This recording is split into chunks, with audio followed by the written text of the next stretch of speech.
A pandemia da Covid-19 completa 3 anos nesse sábado. Foram mais de 1.000 dias de combate contra um vírus cruel e invisível que tirou a vida de mais de 22.700 catarinenses. O cenário mudou com a chegada da vacina, mas o coronavírus deixou consequências que não serão esquecidas tão cedo.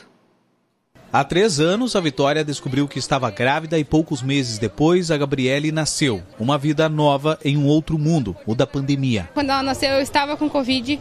Eu passei bastante trabalho até poder sair na rua e levar ela para o médico. E os sintomas, o pós do Covid com ela também foi bem complicado. A verdade é que cada um enfrentou de uma forma esse momento de isolamento coletivo e de fechamentos. Perdi trabalho, fiquei um tempo parado sem poder pagar aluguel também. Eu não trabalhei, fiquei em casa, né? Então, para mim, não fez diferença.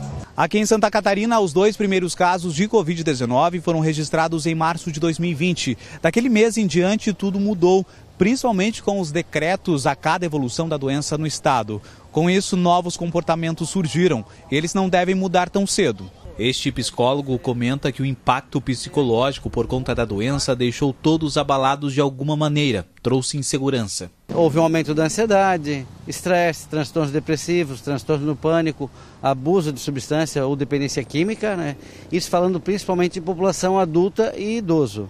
Em crianças, numa faixa etária aí que estava sendo alfabetizada, a gente viu as crianças com uma redução muito grande do contato social e provavelmente isso vai ter uma interferência no desenvolvimento dessas crianças. Comportamentos provocados pela doença que ainda circula e por inúmeros motivos, um deles a incerteza do futuro na economia, que impacta a qualidade de vida. No primeiro ano da pandemia, os impactos foram generalizados, sobretudo na agricultura, no comércio, na indústria e nos serviços. No segundo ano, os setores esses 3 primeiros setores, agricultura, comércio e indústria, se recuperaram bem.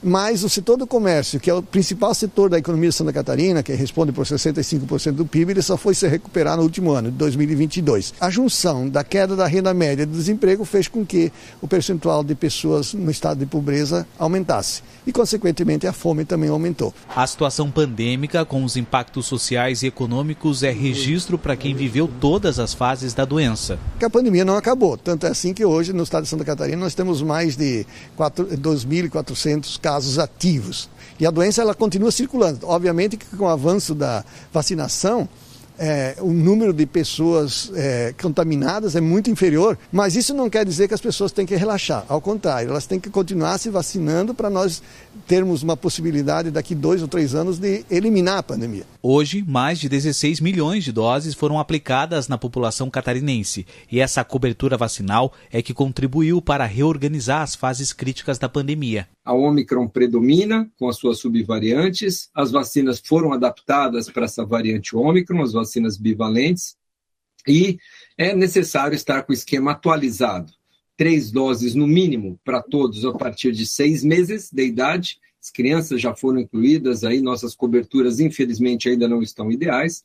E a dose de reforço para os grupos prioritários com as vacinas já contemplando a variante Ômicron. A Diretoria de Vigilância Epidemiológica do Estado aponta que a Covid-19 está em estabilidade, mas que é importante monitorar a circulação do vírus para garantir o cuidado. A partir de agora, ele vai circular como um vírus respiratório, como outros vírus respiratórios, como a gente tem o vírus influenza, como temos o vírus essencial respiratório, e que a gente está entendendo como é que será esse comportamento dele nesse período pós-pandemia. É um momento onde a gente precisa refletir as medidas que precisam ser continuadas para que a gente não tenha surpresas com o coronavírus.